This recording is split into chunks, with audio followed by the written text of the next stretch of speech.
Yeah. So I want to bring it back to your issue with modern footwear for a second. I've recently been thinking a little bit more about this. I recently read the Born to Run book, decade behind the times, but it's a really interesting concept of by going back to more natural foot positioning, how it affects everything else. And I would say I'm in the very beginning stages where I'm considering, what smaller adaptations I could try to implement that. So, first it's like, oh, you need like a zero padding shoe and it's got to have a big wide foot box and all these kinds of things, or toe box. So my compromise was I've been like anti-ultra shoes for a long time, and I rebought a pair of ultra shoes and started just with that. I'm like, there's still padding in there, but it's a zero drop, and there's space for my toes to splay out. But yeah, from your perspective, what do you see are the issues with some of the footwear that's out there, and what do you recommend people consider doing about it? I recommend if you have kids, get them in minimal barefoot style shoes, because are there brands out there that do that?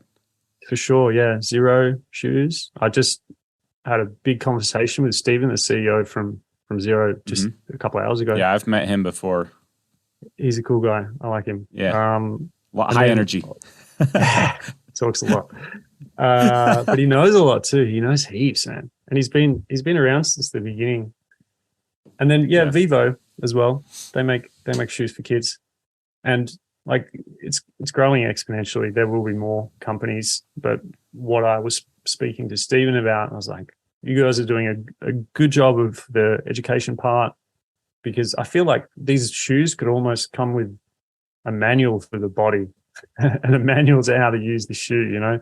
There should be like an ebook that comes with these shoes, because a lot of the time people just like put these shoes on and start running, and some people will be fine, but a good amount of people will learn that lesson injured and then swear them off. Mm-hmm. So the first thing is that modern footwear, the way that it's shaped, the stability aspect of putting a large amount of material between the foot and the ground, these things all impact our sensory development in when we're children, when we're developing motor skills, when we're developing the brain.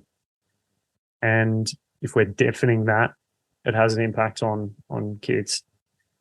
That's at the neurological level. But if we talk about the biomechanical level, that tends to result in the things that we've been talking about with knee pain and foot issues and hip issues and lower back pain and all this sort of stuff. So the best thing for our future is to get kids wearing wide, flat shoes so they can not go through the process that you and I have gone through, where we jammed our feet in restrictive shoes and messed up our toes and lost that sensitivity.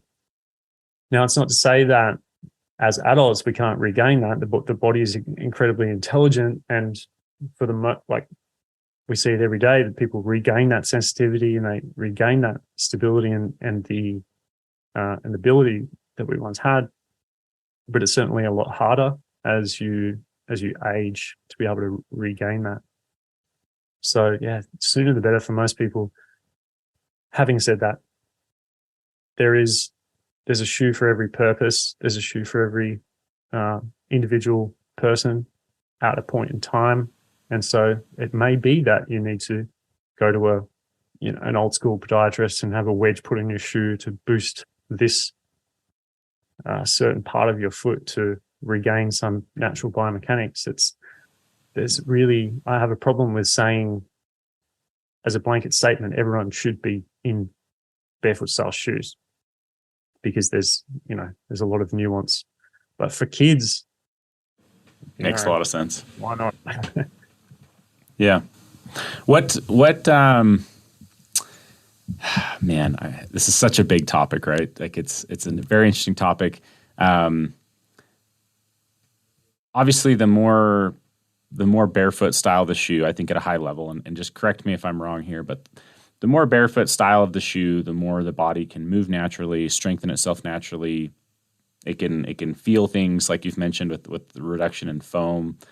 It can be beneficial, but I think one of my biggest concerns with going like full barefoot, which is like no padding really, right? Just like a piece of rubber underneath your foot, is like these bigger efforts that I enjoy doing. And like I was just recently on a hike in Zion National Park, and one of the guys there had a pair of Zero hiking boots. And he's like, yeah, like I've really enjoyed minimalist style footwear over my life, but it kind of sounded like his takeaway from all of it was, I like these boots, but I don't think I'd want to do more than like 15 miles in them, or something for a day, or like, and he was also mentioning like he has to be a lot more careful with foot placement. He's paying attention to where he's putting his feet down, more and more. And to me, I was like, man, I really like the idea of all this, but that sounds like a lot of like some drawbacks for me in leaning into going full barefoot style shoe.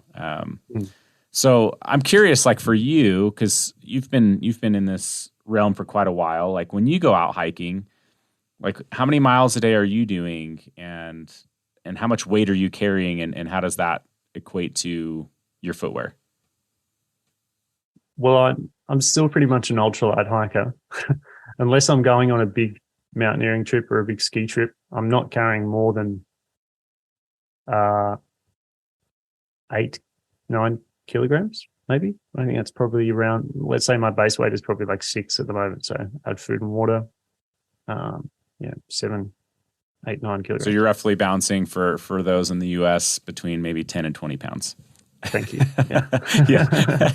Yeah. If I remember correctly, somewhere like 17, 18 pounds, I think I did my base weight calculation last year. And then, distance. So on the weekend I hiked, I think it was about 20, somewhere between 28 and 30 kilometers.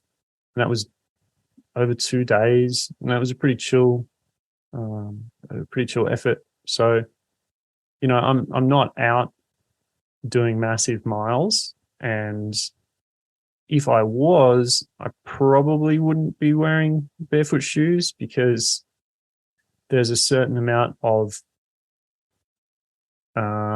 risk that I'm willing to take in that realm.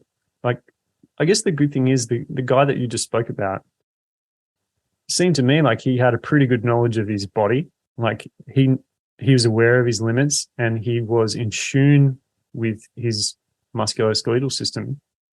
And so that, in my mind, is the big benefit of barefoot shoes. There's no rule book saying when you buy your first barefoot style shoes that you sign up for them for life and you wear nothing other than barefoot shoes. It's not how it has to be. There's a shoe for every occasion. And so on the weekend, I wore a pretty standard supportive shoe, wide enough. Like I personally like ultras a lot for big mile days. Like last time I did a big through hike, it was a while ago, but I was wearing ultras because I was doing like 40 kilometers a day or more sometimes. So I'm not willing to put myself in that position just to say, hey, I'm a barefoot hiker and look how strong and cool I am. Like if I bust my shit up, then I have a big problem, I can't work, I can't earn money if I can't, I can't move without pain. So it comes down to the individual and the circumstances of the trip. And a lot of the time, maybe a barefoot shoe isn't going to be appropriate for that trip. So you just got to make those decisions and learn from your mistakes.